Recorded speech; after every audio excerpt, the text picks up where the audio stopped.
How cool was that? Welcome, welcome. All right, so you know me. I'm Jackie Chin, and you're listening to Zombiepalooza Radio Live. And today, well, we got some new digs. Uh, Going over my notes because there's a lot to do here, and I don't want to miss anything. So, to everybody who has been following us on our journey since 2012, thank you so much. We have really, truly gone through a lot of different platforms, and we're currently on a brand new one now, and hopefully, you're going to enjoy everything that you see here.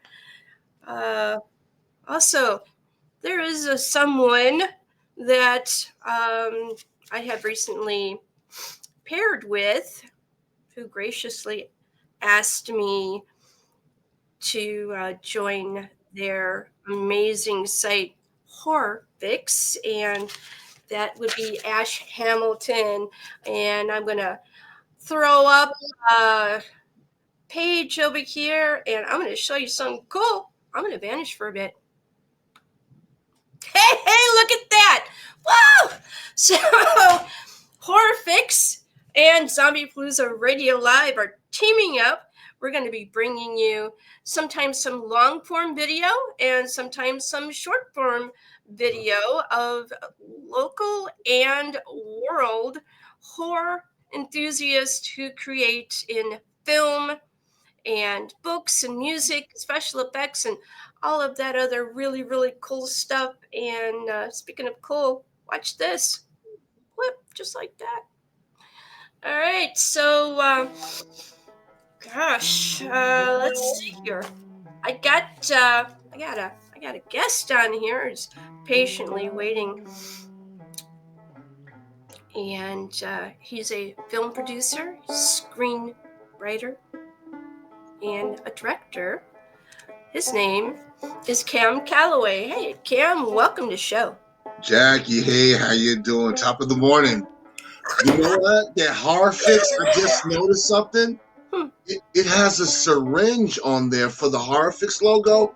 I'm like, that's very fitting for people like us. Yeah, watch. One more, show that one more time. Yeah. Look at that. Yeah, like, okay, give us a horror fix. That is totally fitting. Totally. Wow. Yeah. All right. So yeah, we got some cool things happening here. I'm gonna get a little. I'm with you. I just get horror. Got a horror fix. Oh my God! Look at that. All right. So I like to come with questions because it's kind of sort of what I do. Yeah, I'm ready for you. Okay.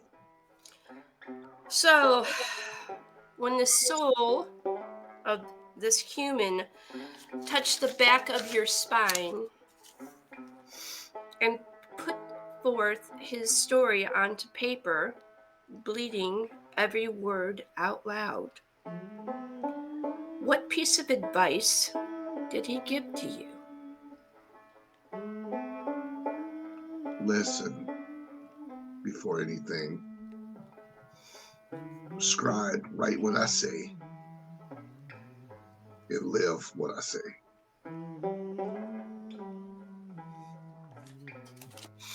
This film that you've worked on to bring to script is based on a true story. And the elements of this particular story were insanely brutal. Yes. And very, very much touch every facet of humanity as it unfolds. Mm-hmm. As you're bringing this script to life, in what ways did you think on that? And do you believe you brought his true life story to fruition and perhaps maybe a justification? Oh, okay. That's okay. First of all, do I feel like I've brought it to that? Knowing the history, and I'm gonna get a little bit deeper because a lot of people aren't fully grasping what we're talking about with this. Right.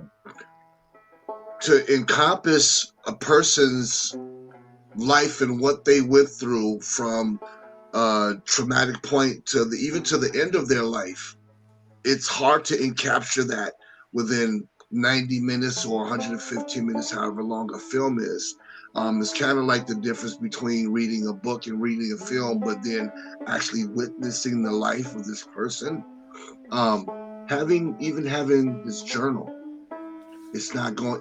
It wasn't enough. I did my best as a writer to get that across. In the story of Orion Reed, this banjo player that came from Alabama, a lot of people aren't aware that this man has touched all of us, even going back to our childhood. The story of Susanna, the ice cream trucks that's coming down the street, and it was almost like a ritual to ask mom or dad for some of that change to go and get an ice cream. Mm-hmm. That song ringing through our neighborhoods held a very dark secret, and it's about the story of Orion Reed. So this has been a part of us.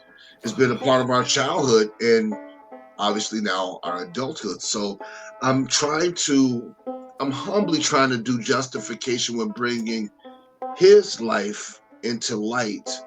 I hope I do it good. I'm satisfied with it. I'm satisfied with the cast, the crew, the script.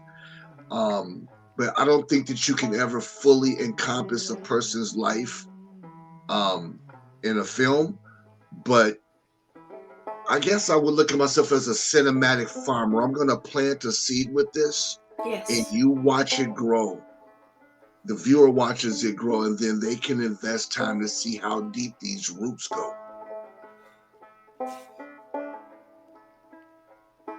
You did good. That was a tribute. That was a ability to show that you are not claiming ownership, that you are just an observer, but this is what you have brought out. And I think that that was a good answer. So, all right. So when you're writing a feature-length script, that's a significant milestone. What do you feel was the most challenging part of structuring this feature film, Banjo? And how did you overcome some of these challenges? Ooh, from we joke about the from script to screen process, but there's a process even before that. Most writers I've learned from listening to directors also, like James Cameron, Jordan Peele. It starts before the idea of a film starts. Usually it's about something that you went through, and the process of life is gonna happen. So then you put it into this mixing bowl called your brain, and you try to give it out to the world as you saw it. The easy part, of course, is especially if you have this embedded in you and you feel it, is always the script part. That's the easy part. But as you're writing, especially if you're writing to end up directing it and being a part of the actual production of it, you have to write within your means of what you have available based on your life. You can't write Jurassic Park living in Washington, D.C. because, well, you can write it, but you can't produce it. You need the availability. That might be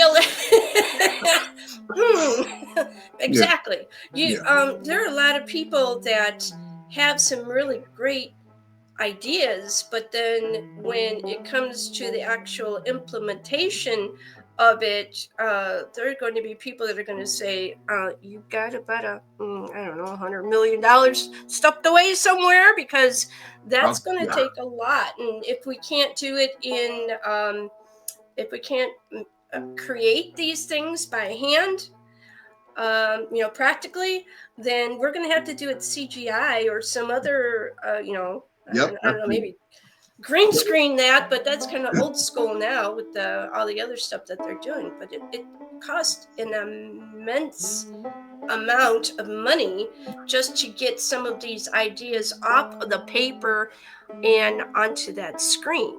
Yep. All right. So what I want to do is I want to go over and I do want to interject before you're doing that. For writers, always write within your means. That's very important. Yeah, right. Also, and don't be ashamed of your skill set. Mm-hmm. Because if you're just starting out, we're going to see you evolve, over time. But if you are, intermediate, and you've got like a number of years going, and you've got a number of projects, and you've been collaborating and all of that, then you get to do a little bit more. But you also get to see how you can, as you say, stick to the script. Yeah. And try to evolve yourself within the direction of what you have.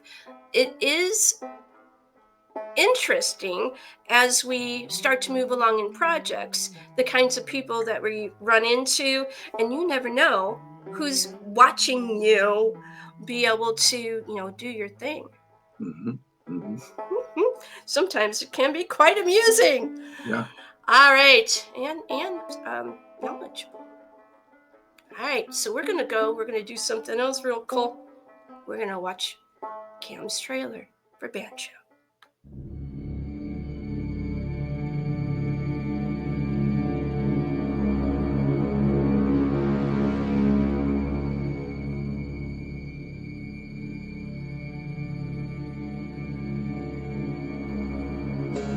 In September 1863, a traveling man came from Alabama to reunite with his lost love.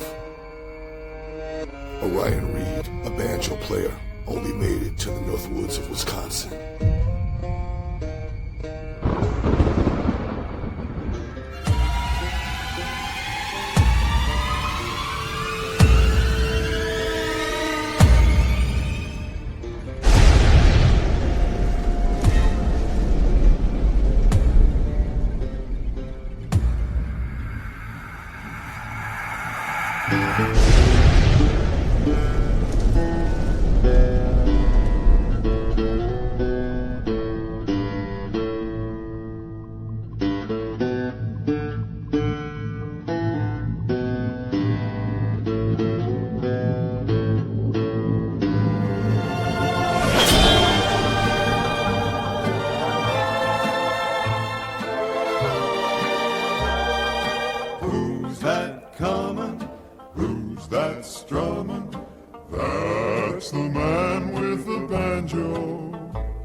I get chills when I watch that still.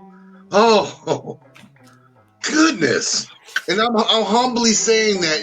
Yes, I created it, but knowing the roots behind it with this man's journal and having his actual banjo, it's chilling to have this right here to okay, I'm here. Those that chill up your spine that you mentioned earlier, knowing that it's real. Yeah.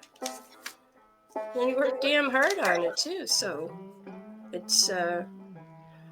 is really something to be able to have a project go from seed to tree. And all right, speaking of, I have lots of different kinds of photos to bring up. Okay. I'm going to show this one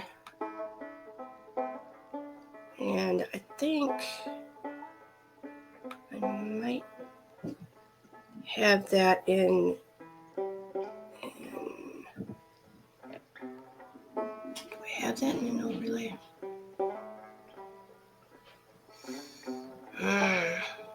I don't have it in an overlay.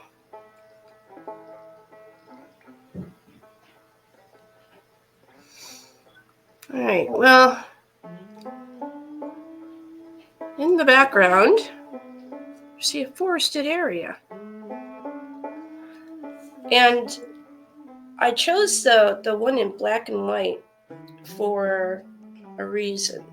Because a lot of times when we get snippets of how we want to start envisioning where the project is going to start for a film producer.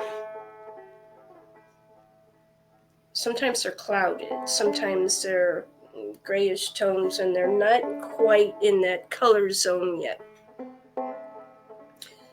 Tell me about your first piece of visual that you got when it came to starting to think about location. Oh, okay. The first piece about the location. Uh-huh. All right. This is fitting right here, this background, for a couple of reasons. So although I'm the founder and the director of this, I still do we had to do scout locations.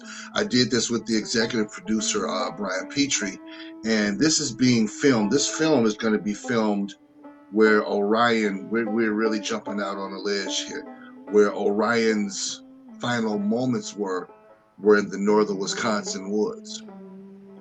I live in Wisconsin also, so that's how we got it. So it's like it's almost like talking about an investigative practice, and you're going to go into this house where something happened. Why not do it that way? So we've already committed to the scout location and the sightseeing and everything of that, and we're trying to capture and formulate what happened back in the 1800s. That's when this man lived. This was right before slavery. Well, actually, I think right after slavery was abolished. He's a free man, and he was traveling. So, as I said, this goes back to that old nursery rhyme song, with that come from Alabama with a banjo, and he ended up here. And also, this is interesting with the black and white because this happened so long ago, Yes. and it's like now his soul, that fingers up the back of it's in these northern Wisconsin woods where we're gonna be filming this. So it's just not something that you see on screen. It's something it's something that you're gonna feel. It makes me think of the song "Sympathy for the Devil." Some bad things happen to this man that he may be seen, looked at as this evil entity, but his life wasn't that way. He was actually quite humble, like I said, banjo player, but his life was taken, and this is the consequence of it. He's now this whisper in the dark, this sound of ice from ice cream trucks coming, a name that you don't mention when you're in the woods anymore. It's particular things that happen when you talk about certain particular things that you're not supposed to talk about. Speak of certain things, and certain things will appear. Right. So I would like to start talking about your cast and give the kind of a little bit of a leadway into how you went about picking cast. And yeah. Ooh, there they are. There's some of the absolute really impressive. Man, that's a damn nice shot. Pretty cool. All right, so let's start talking about it. How did you go about sourcing out the people to play this particular role? Okay, first of all, like I said, you have to always write within your means. I knew I couldn't get someone like like Brad Pitt or Morgan Freeman or something like that. So you write within your means in juxtaposition to your script. So as I was writing this, um, the the social media whole realm is it's a useful tool for creative people. The reason why I say that is because looking at everyone on here, we've had to replace some people, but collectively, all of these people were found on social media. In particular, there's a site, um, and it could be some different variation in your state or your town or what have you, but particularly here, it's called Actors in Wisconsin. So that trailer that I put up there, that you just put up there, even before I had faces to it, I knew I had a visualization in my head of what I wanted them to look like. But you can't fabricate a whole cast from out of your brain. You kind of gotta use what you got within your means. We can't reverse engineer and come up with these subhumans or anything like that. So I came up with this pre-trailer and I posted it. Like I said, without what you just showed, it was everything except for those people. And it's like I had this calling that I called out in the woods, and these people just started coming forward. It was shocking, it was overwhelming, but at the same time, it was freaking amazing.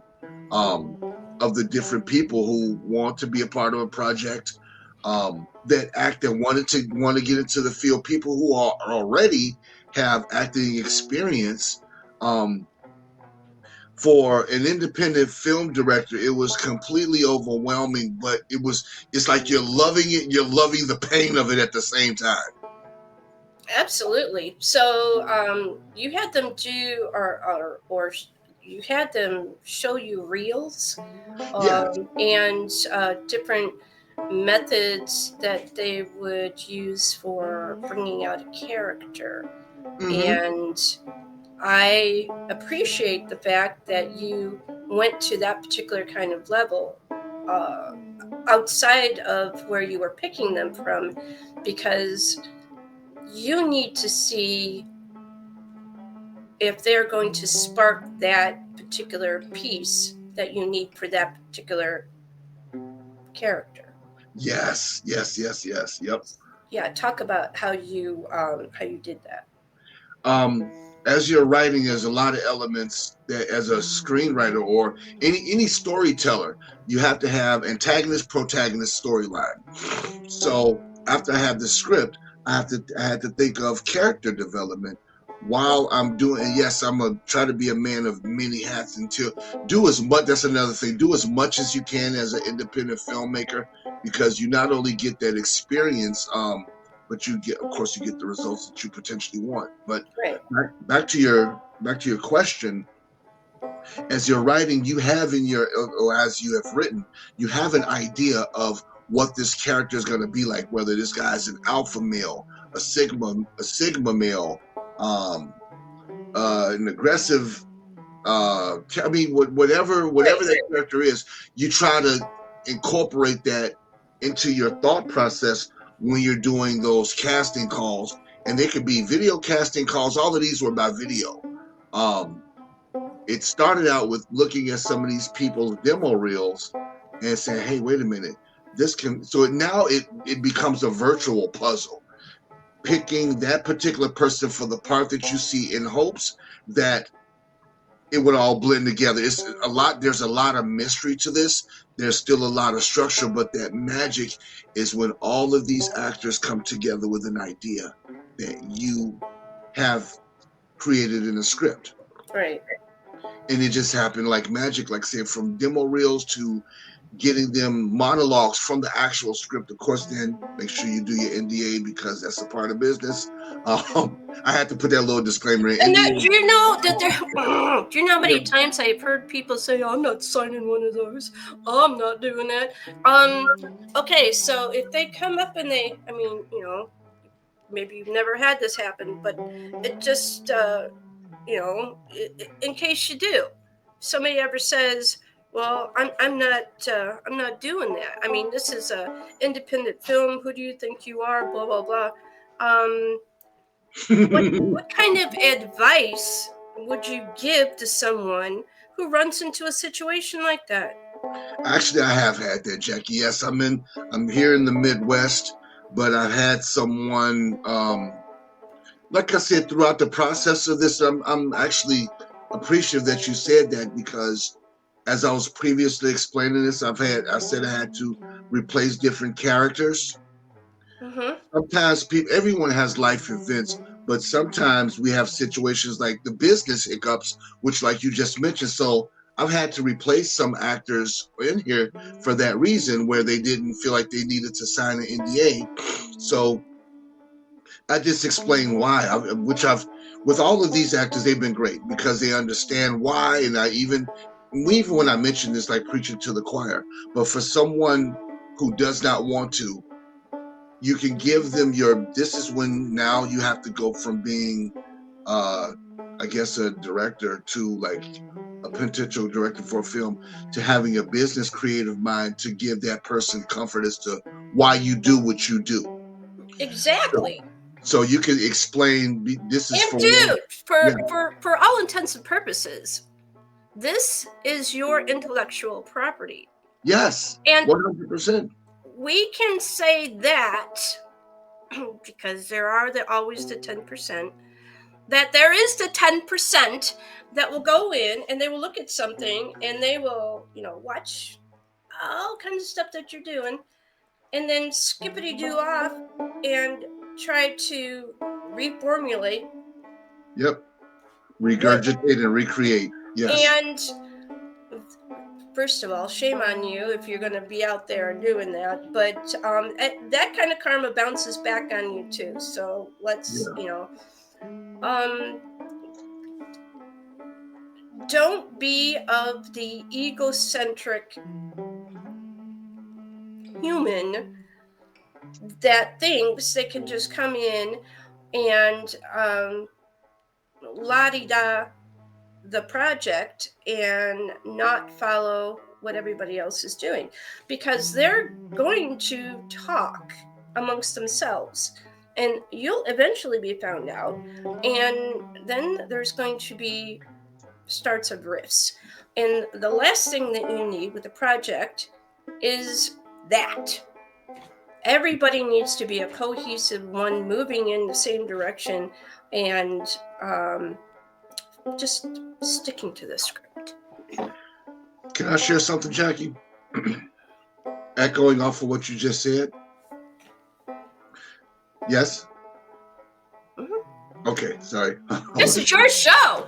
You got the whole entire floor. I wasn't sure. I just want to echo off of what you said. Certain elements with being an independent filmmaker, not going to film school, learning. I'm an alumni of YouTube University. It's always an ongoing learning process. Some of this I've learned beyond the creative side. The people side I've learned by feel.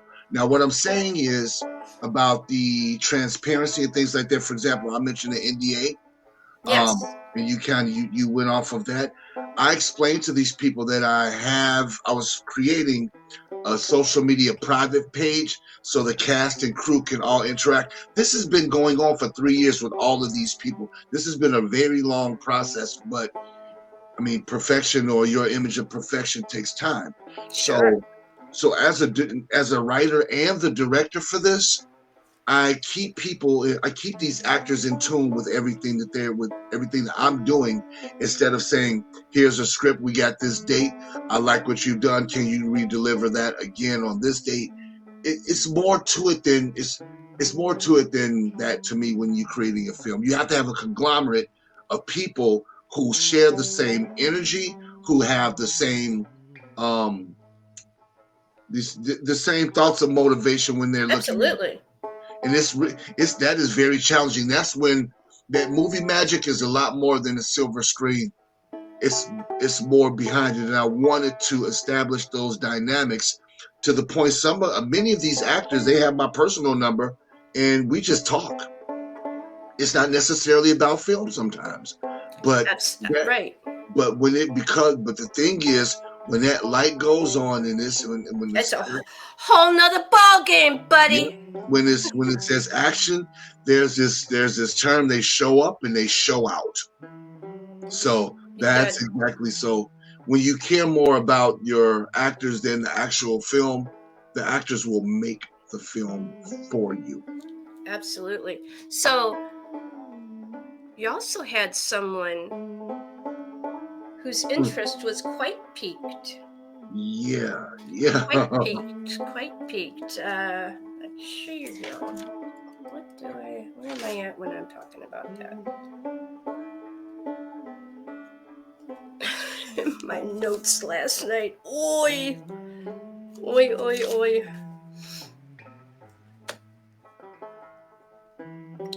So, let's see. Is there anyone else that is currently part of this film who... All right. I found the question. Your film features someone from a very popular classic film that is known for its unsettling themes and very intense atmosphere. How does his involvement into banjo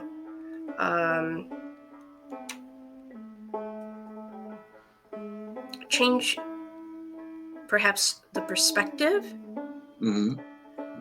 And did his performance in that particular film do anything to change your storytelling approach?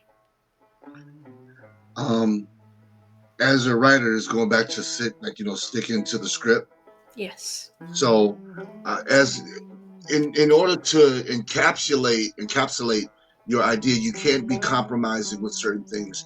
The creative drive that brought it into fruition, I'm not willing to compromise on that. But this person here was influential, I believe, to a lot of people's childhoods again. And when you think of banjos, if you think of Don't Go in the Woods, or if you hear banjos, Paddle Faster, most people think of that movie Deliverance with John Voight and Burt Reynolds when they go back into the woods. And I can never pronounce the name of the river that they wanted to travel one last time. Me either. I'm not going to butcher it. It's almost like a 15-letter name that I am not. I write until the sun cries, but I refuse to try to mention that name like Candyman because I'm going to mutilate it. But there's an infamous scene in there called the Dueling Banjos. I felt it fitting for this film to get the original banjo boy, Billy Redden. When you think of that movie, there he is. This came by the means of actually a really good friend of mine that knew I was writing this, and he said that you should try and get I just got chills. Yeah, he said they're riding on my back. It's like you need to try to get this guy. I'm like, I can't do that. Never doubt yourself. Do not doubt yourself. You. So, I with that same trailer, keeping in mind, Jackie, once this all comes in pieces. So once I had the script and then I got the cast and I was able to create that trailer that you just showed. Yes. I created enough courage up to try to reach out to this man directly, keeping in mind when this movie came out. In the next couple of days, I'm going to be 52 years old. When this movie came out, I was probably 3 or 4. And as I saw it as a teenager, it gave me chills. So I'm trying not to get emotional with this, but I am greatly honored that Billy Redden has agreed to be in this film. It's a cameo part. And the other thing, Jackie, we're making, listen, they say, make a stain. Don't make a stain, make a mark. So I'm trying to make a mark in cinematic, especially with horror. This is going to be the first horror film that Billy Redden is in. Deliverance was an action thriller adventure. I forget what Big Fish was. That was the other film that he was in. But this one is an actual horror. And what better person to get than the original Banjo Boy? I have a message for you. What's that?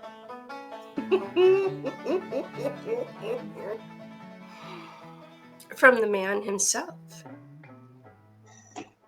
Yeah. He says to tell him you talked to Billy, and I said I can't wait till his movie is a huge success and we will all be busy traveling the circuit and convention appearances. That was from Mr. Redden. I spoke to him last night. I'll send you the screenshot. Oh my goodness, Jack. I mean, there's. Are you kidding? I am not lying to you. Wow. I don't lie to you. Can not. You see that? I know you're not. You're full of surprises. Whoa. Man, I be busy. Yeah. This man, I messaged him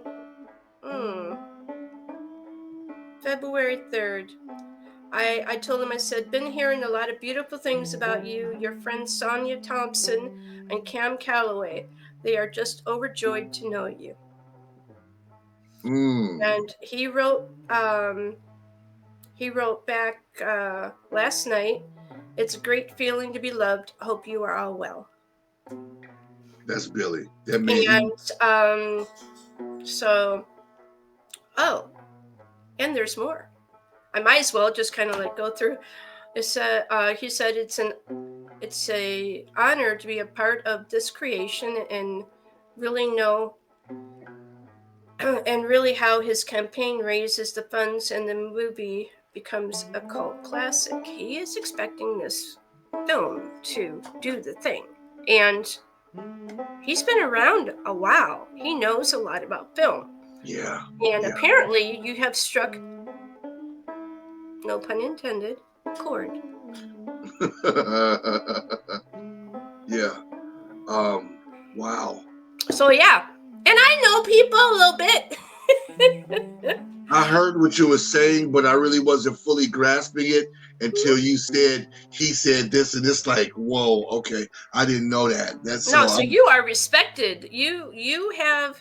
I remember writing something at the beginning of the year on my Facebook page that said your name will be mentioned at tables where you are not currently present. You did. You did.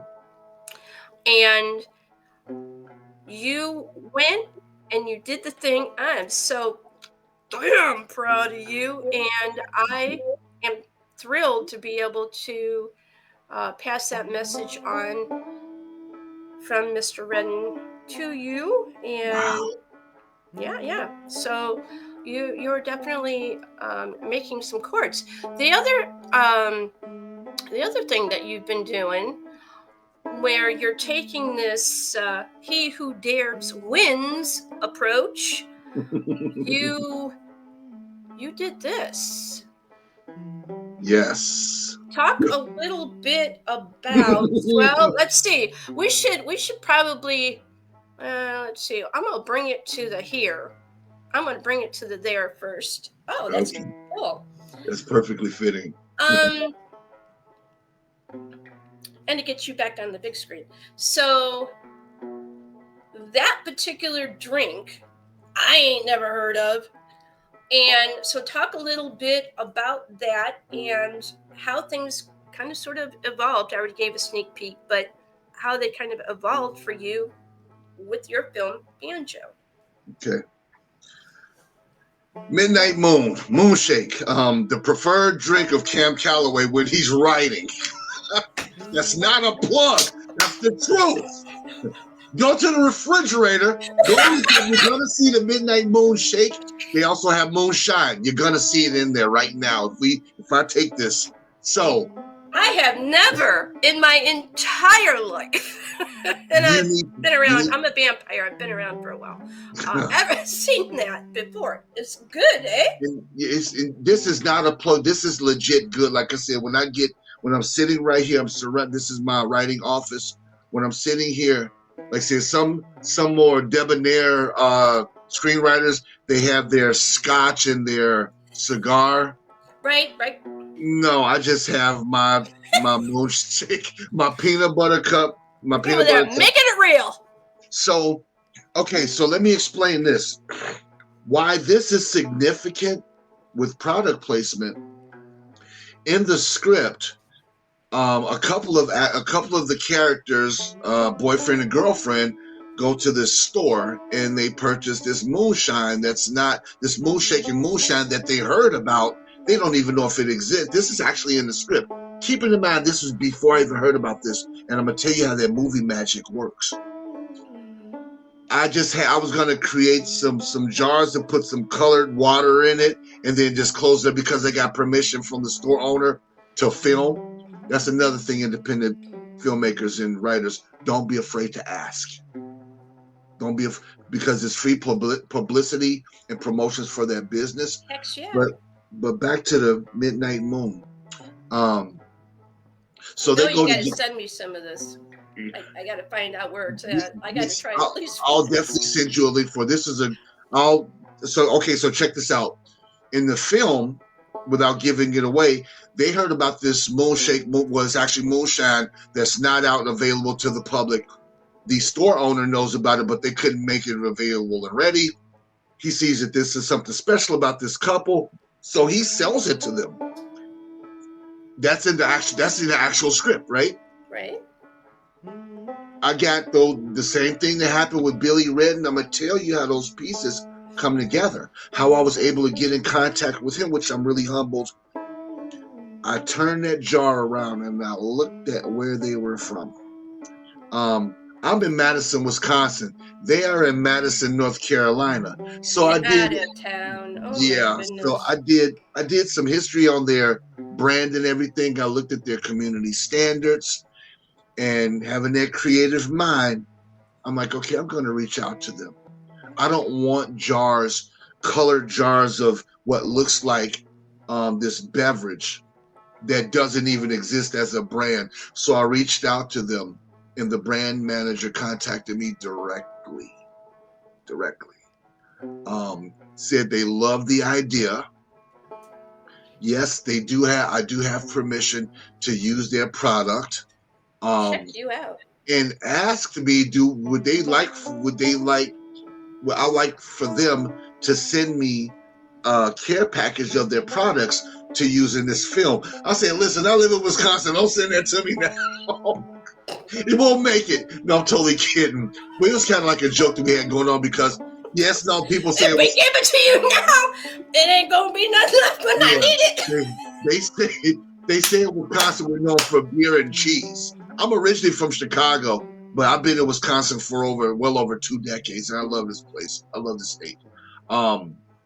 But yeah, I told them, I can go right across the street to the store. I keep in stock, but it was kind of a joke. But that's another thing to show that you're human in the process of this. Yes. Instead of saying, I would like to use this, you got to show some kind of. You got to show them your why. Yeah, and be passionate. Don't be afraid to be passionate. And you don't got to be polished or anything like that. No. Because sometimes people will like overthink a thing and they'll come out like you were robotic about the whole thing. Yeah. Don't do that. If you like something, I mean, and you use it, show them how it's whatever. Yeah. You. That's exactly what I did. And the same thing for that other thing. If you want to go back to that page. Let's go show this. So Midnight Moon is going to be in the film Banjo. The one above it, that's an actual game called Serial Killer.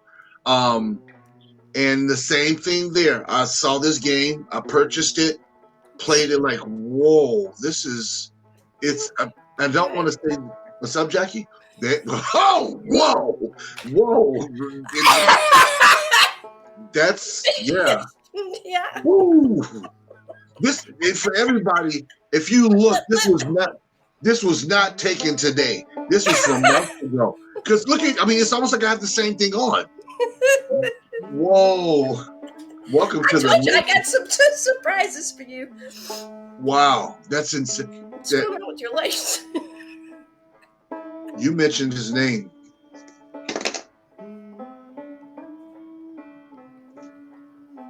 Okay, chills. Wow. This is okay. Woo! I told you. I already know, so I'm just gonna. What am I gonna do here? All right, so since we're on here, talk about this game and what you did to go and incorporate that. Okay. Thank you. Serial killer, in essence, I don't like to take away from the creativity of it, but it's if anyone has ever played the game Cards Against Humanity, this is the format of it is very much like that, but there's so many twists. And the man who Jack Malacat, and I'm not name throwing, but Jack Malacat, he's the company Victim House, HAUS, that created this game. In essence, like very briefly, the car dealer is the mortician, the players are the serial killers. They put their kills down in juxtaposition to the body of the mortician that he put down. I'm like, whoa, wait a minute now. Even though the story of Orion Reed is not necessarily about a serial killer, it gives that eerie feeling that something isn't right. Yes. So while they're out in the woods, they're playing these games, they're telling stories and things like that. So one of the actors in this film, they bring this game Serial Killer to the woods. Keeping in mind the sun is going down, the campfire is going, they're drinking moonshine and moonshakes, having fun. Someone pulls out this game. See how this movie magic is all piecing together now? So I reached out to this man and I asked him for permission. I said, I really like the game. I bought the deluxe one. I'm just not reaching out to you like on a whim. I wanted to try this product out to even so if I can like it in my own personal life, which I do, which these are not plugs for these products. These are things that I actually use and I put into my film. Remember what I said in the beginning? Right. Right within your means. Yes. Right within your means. So he gave me permission. He said, I can't wait. He's like, he said, I would have never thought when I created this game that it would be in a movie. I was honored that when he said that, because you never know what paths you're going to cross. Absolutely. So it's really important to have a clear idea of what you want. And as you're envisioning that, the stronger emphasis that you have drawn to it, the more the universe says, oh, you need that? Okay, that's what we're going to do. Oh, you need that? That's what we're going to do. And each time something falls out and you think, oh, damn, don't. Because there is a level up or there is a restructuring that perhaps you didn't see that needed to happen. Mm-hmm. And it's all good. It will make you feel like you're losing your mind at times. I get you need that. To. Sometimes you need to. You can't. And can I talk about that? Yeah. There it is. So sometimes you feel like you're going to lose your mind. People who create, we're not in our stereotypically right mind. That's how we can create things. Right. This box that we have right here, you have to move out of that in order to, what do they say? In order to have things that you haven't had, you have to do things that you've never done. Yes. Something like that, to that degree. And I had to look at it like that. And when you talked about the universe, pulling things towards you. I'm humbled to say, if you don't mind, we've talked about this before, but I want to talk about this. Not just the label, but the actual 1111, with the law of attraction, making a wish, having things, working, the universe working with you. Yes. So there's obviously it's 1111 hidden inside of that, and you can obviously see that. But that I try to remember that when I'm trying to create that. I'm creating this magnet for things, and it's just like trying to explain how this watch works. You can't explain how the universe works, but when you look at it, you can still tell the time, right? The right people hear you differently, see you differently, and show up for you differently. Can you imagine? Okay, goodness, I'm getting these chills again. Can you imagine that happening? Now, all that I've shared, and thank you for giving me this platform to be able to explain all of this. But can you imagine with each collective piece from getting that cast?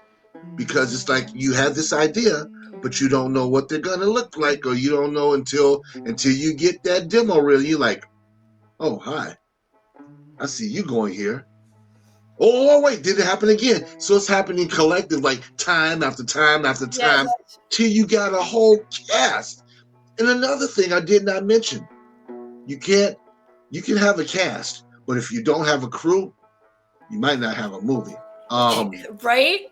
Because you can't do it yourself. Yeah, you can't do it all yourself. Get people who share the same dream. But the reason why I say that is that in the backs behind the curtain, the Wizard of Oz, that magic curtain, I got some amazing people behind there.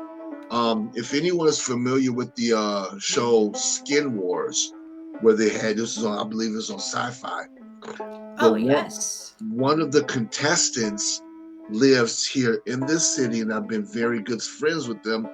She's going to be our makeup and prosthetics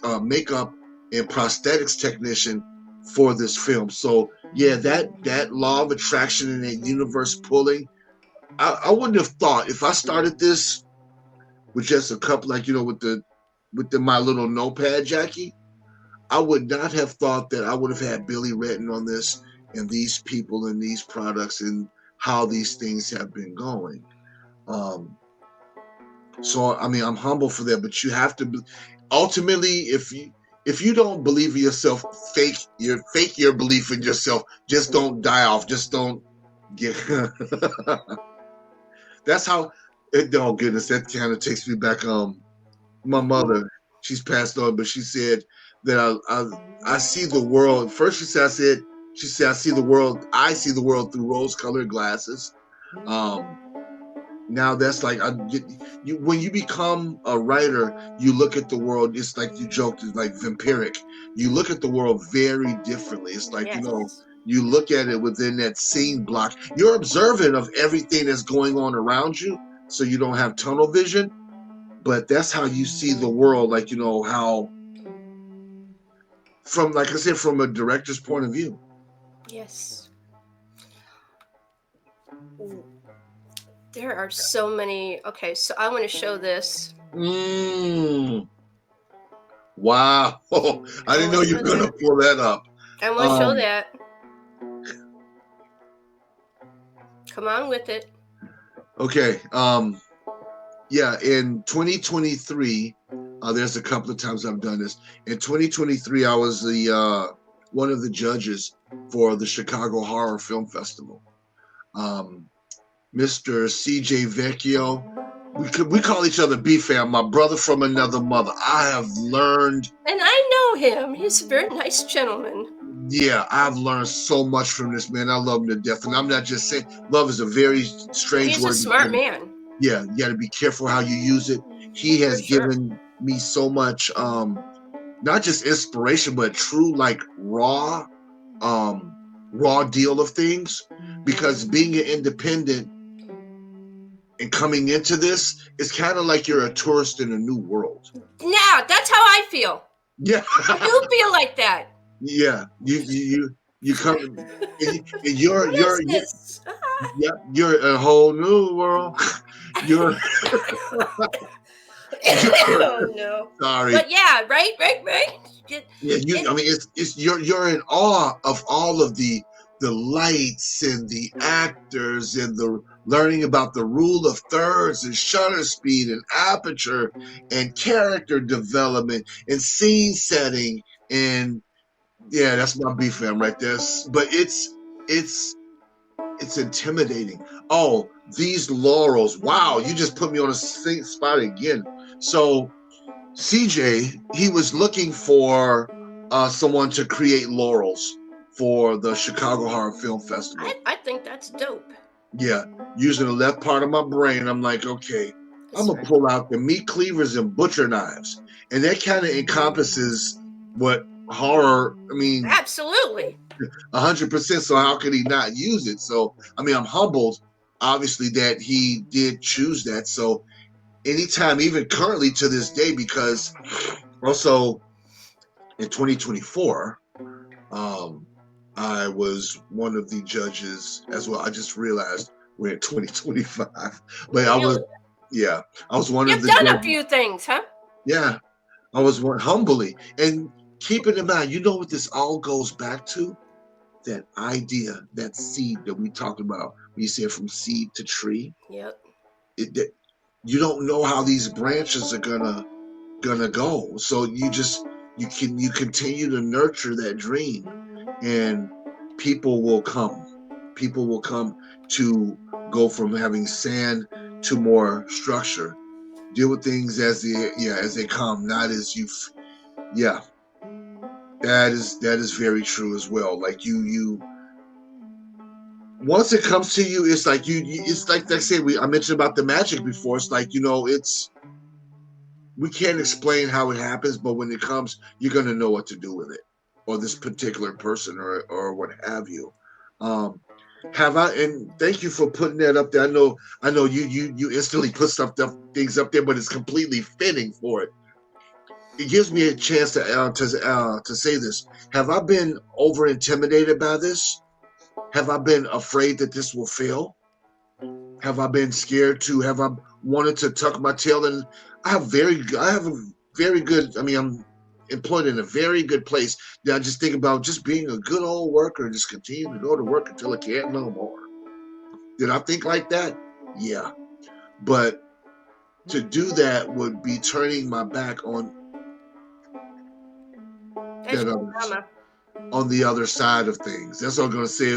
It's turning my back on that other side, that dream side, that magic that you feel, that I feel. Quit. She's like, don't quit. Don't quit. It is okay to be in your feels for a while, but if you stay there too long, then you'll lose your direction, and universe does not want you to lose your direction. Universe wants you to kick ass in response to what you put out there. That's true. I also saw something that said work so hard till you need no introduction or something to that effect. Yes. Yeah, it's like, it's not even do you know that on occasion I get to experience that, and it is weird as hell. I go to conventions every once in a while, and my voice is kind of unique, apparently. So is yours.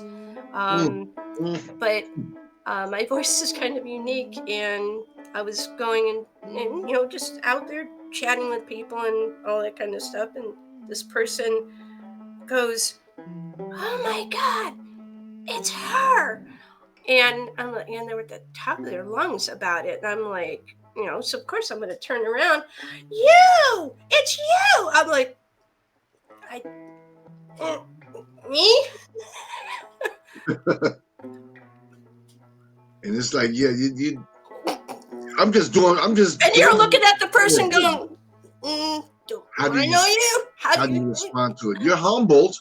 Yeah. You're humbled because it's something that you've done. It's something about your works that have touched people that you haven't even seen yet. Same with you. Yeah. So, and that is how that is like. I want to find out what this is. Oh, there it is. And it, kind of sort of all begins with this. It all begins with the idea that you want to do a film, and you have particular constructs of how you want to make it placed, and then eventually you want to get that film in front of people. Mm-hmm.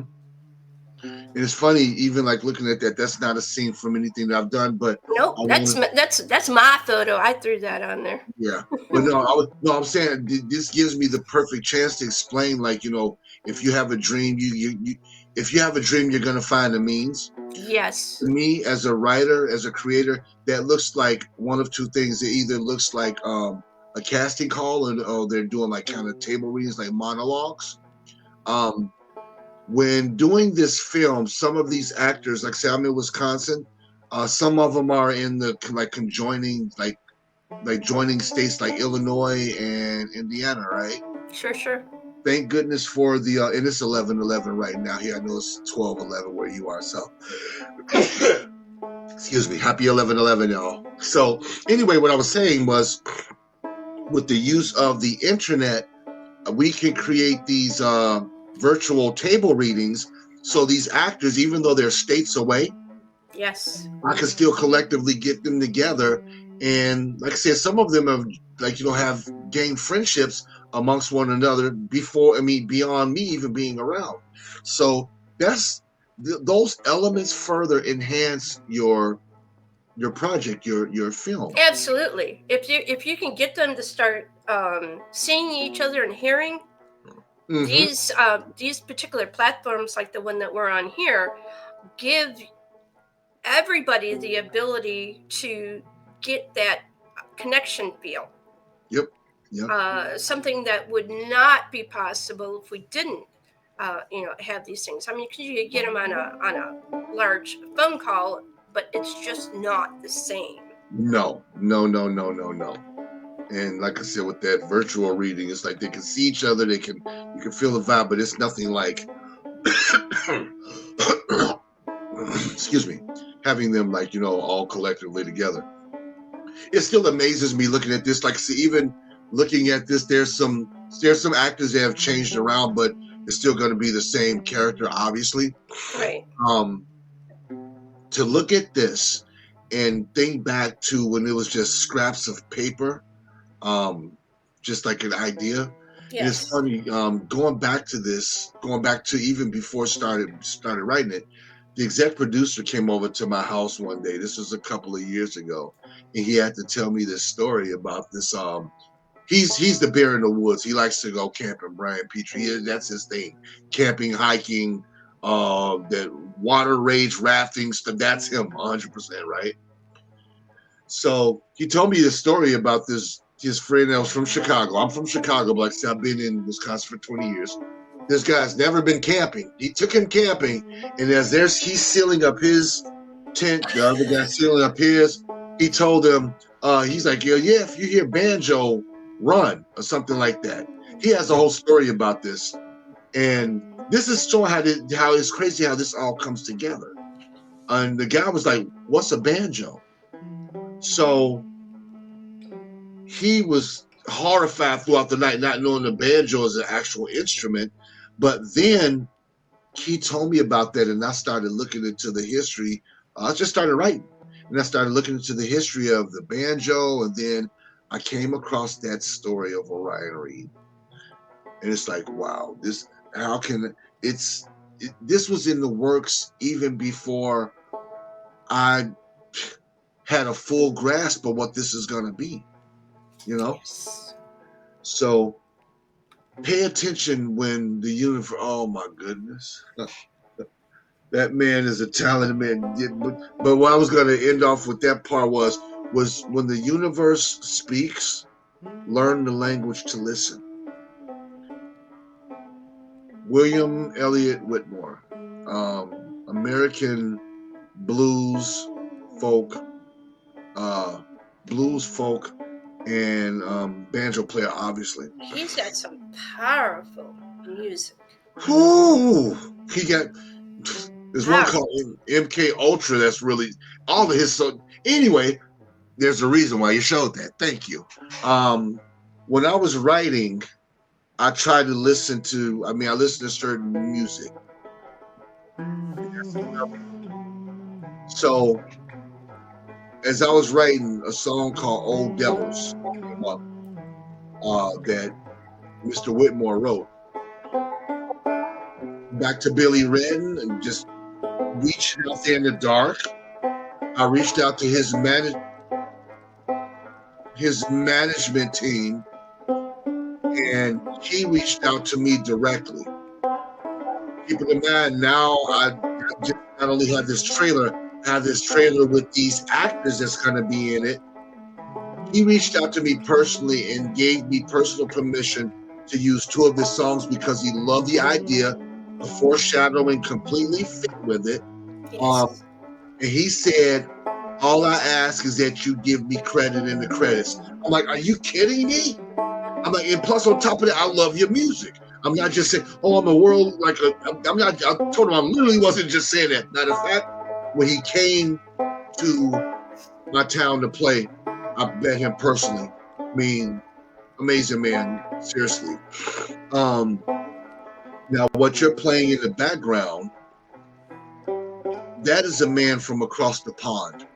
This movie magic in these pieces, there is a magic behind it that learn to listen how it's given to you. I can express that. This here is called Dark Rain and Banjo from a man on the other side of the world, well known, named Sleeping Joe. This song came up as well as Mr. Whitmore's while I was writing. While I'm writing, I'm at the same time trying to build a business. Yeah. So it's like I'm trying to create the store and the products at the same time. So reached out to Sleeping Joe, and he's in Denmark. He's literally on the other side of the world. And I sent him that trailer, and he loved it. And he gave me permission to use this. And it was like, thunder and rain in the background. I'm like, I want to call this, I told him, Banjo's theme because of what it is, because Orion was a traveling man. I'm like, can you drop the rain out for it and just give me that? And that's what he sent me. It's interesting how this works. Now, I do want to say something to you, which you already know, but to a lot of people, you can get 1,000 no's. That one yes is what makes the difference. He was the one yes. Always think the yes. Yes. Always. Yep. And there will be a yes, and there is a rule of thumb that you need to go through a crazy amount of no's, and it might be 1,000 before you get that yes. And the reason why that is, I'm thinking, is because that vibration needs to be equal. You need to meet it where it's at. Yep. And if you're not meeting it, don't. I used to get so freaking like, oh my God, I'm just trying to get a guest on the show. They're saying no. They keep saying no. Is it me? Man, that could be you. But it could be that it's just not the right one. Yep. And you will know when that right one comes. And sometimes that right one will bring a bunch of other right ones. Yeah. That's what I was. And bouncing off of that, he was that one. Yes, Billy Redden was that. Now going back for the past hour that we've been talking, I want to focus on all of those yeses because I want to say something after that. Sleeping Joe was the yes. Whitmore was the yes. Midnight Moonshine was the yes. Serial Killer was the yes. Billy Redden was the yes. I'm not sure if I mentioned that. All of those 10 actors and cast and crew were the yes. Behind that, I had a lot of no's. I had a lot of ignoring emails. I had a lot of submitting, like, not feeling like that cast right there. Like I said, some people have been changed over, but that's still the core cast. Each one of those were a yes that saw this and wanted to be part of it, and I'm thankful that, like I said, I had the ability to even bring it to this point, and it's still not at the plateau. It's a work in progress. Yes. But I'm humbled that this all came from just, like, going like this and reach out in the dark, hoping that you grab a hand. Don't be scared now, right? If you don't do it, you'll never know. So it's developed to, and it's this thing. When I say this thing, talking about this film, it's more to it than just this story. It's like it's gained a stronger beating heart. It's gained claws. It's gained fangs. It has something to give. Yes. So I'm not even a gatekeeper. I'm laying the path for what's coming back there. Absolutely. And that's this first film. Some people want to make it happen. Some people wish it would happen. Others make that last line. That's all that matters. That's all out of everything that was said there. That's the only thing that matters. Others make it happen. Yes. You need to be the others. Yes. You need to be that crazy. You need to be that one that doesn't think like everyone else. Like I said earlier, I'm very humbled and grateful for my employment and what I do, but that's my job, right? Absolutely. This is where I work. This is where I really put in the work with this filming. So yeah, learn to become the others. All right. How cool was all of that? That was heavy. That was really heavy. I think we had a couple of visits. A lot of deep talks. Wow. You did. Breather. Yep. That was intense. The children dissipated. Yeah. All right. So now what I need you to do is give me any of your social media markers and or links to anywhere that you want people to go to, and those will also be supplied on Zombiepalooza Radio Live and on all the other places that we can go. All right. So first things first, if you don't mind that I mention this because you kind of said this is my time to do this. I've started a funding campaign, the Indiegogo campaign for this film. This is for, humbly, I mean, you see the cameras behind it. We have when I say I was creating a company, it's just not some tooth and nail or gum and spit company. I mean, we have our own equipment, our own hardware, our own software. Right. Because we have to learn. There's a lot that goes into this stuff. Oh, yes. It's funny because this big eye in the sky, this is literally sitting here right in front of me the entire time. That's cool. Look at that. Yeah.